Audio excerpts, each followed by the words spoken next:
Could Deontay and Cam's timetable for return be faster than we thought? Also, first-round pick Broderick Jones may get his first start on Monday night. And finally, Stephen A. rips Matt Canada. Big Deke news.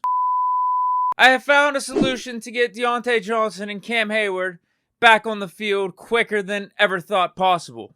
Thanks to Aaron Rodgers. Well, there's ideas that some of the noises from the Dolphins when they're lovemaking, the frequency of that is actually healing to the body. Right. So I might be doing that. If Rodgers, who is a Hall of Fame quarterback, one of the greats, can use this technique for his Achilles, who is Cam or Deontay to say that it wouldn't work for their respective injuries? No excuses here. Steelers trainers, Deontay, Cam, get on this. We need you back. But speaking of injuries, not sure if the Dolphin sounds would work on concussions, but I'm sure it wouldn't hurt to try. Anyway, the Steelers have another starter that may be missing time, and I'm talking about right tackle Chuks Okorafor. Over the last 2 days, he has been limited in practice and, as I mentioned, has been dealing with a concussion. So with Chuks' status being up in the air for Monday, obviously the Steelers got to get the next man up ready, right? And we didn't know if that would mean we'd put Broderick at left tackle, the position that we drafted him to play, and then flip Dan Moore over to right, or if it would just be Broderick playing right tackle. You keep Dan Moore at left. And it looks like the Steelers are leaning more of the latter because Broderick has been taking first-team reps at right tackle throughout the week. I was ready, I'm just glad it was earlier in the week so I get to practice it and not in the game. So, it's just good that I'm able to go against people like TJ, Nick, in practice because, that helps a lot within the game. So I know concussions are tricky, obviously, but have they given you any indication if you should be prepared like you're going to play on Monday? I'm always prepared no matter what, but I still don't know. It's no final say-so yet, so we just had to wait and see. I think this is a smart play because you don't have two new guys at two spots.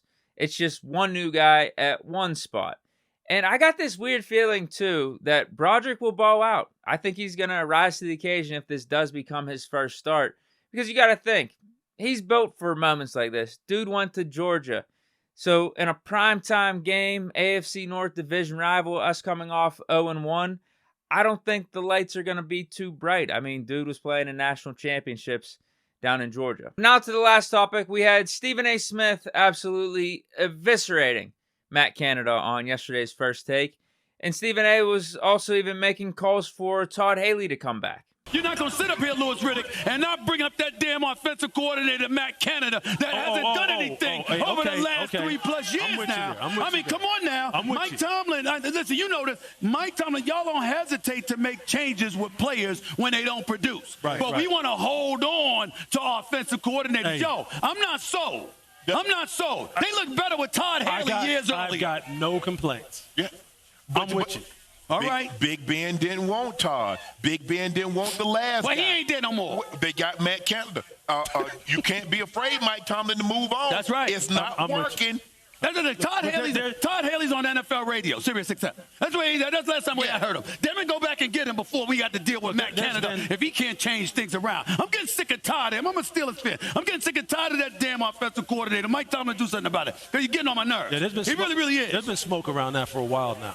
I get it. This is the easy thing to say after week one's performance, but I don't think it was all on Matt Canada. I do think some of the offensive series were predictable, particularly in the first half, so that is on Canada. But at the same time, Kenny did miss some throws. Kenny was off, and we've said outside of TJ Watt, I don't think anyone really had their best day for the Steelers last Sunday.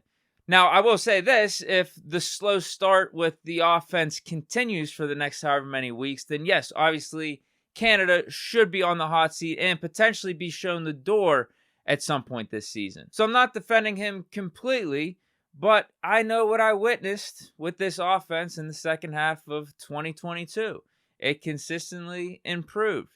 We consistently moved the ball up and down the field. We kept the defense off the field, which helped us to win games. We put up points. I know it wasn't the gaudiest of numbers, but it was still a winning formula. And with Kenny going into his second year, I think that type of continuity between a quarterback and an offensive coordinator is important. So I think it'd be foolish after 1 week to jump ship on the OC just like that, especially after the cool stuff we saw out of this offense in the preseason and all the dope stuff we were hearing from training camp. Now, we do have to see it when the games matter in the regular season, but I think week 2 will be the start of that on Monday Night Football.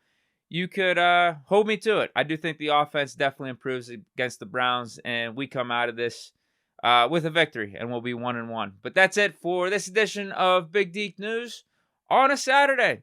Hail to Pitt. Let's get this dub in the backyard, bro. Stay chilling, and peace.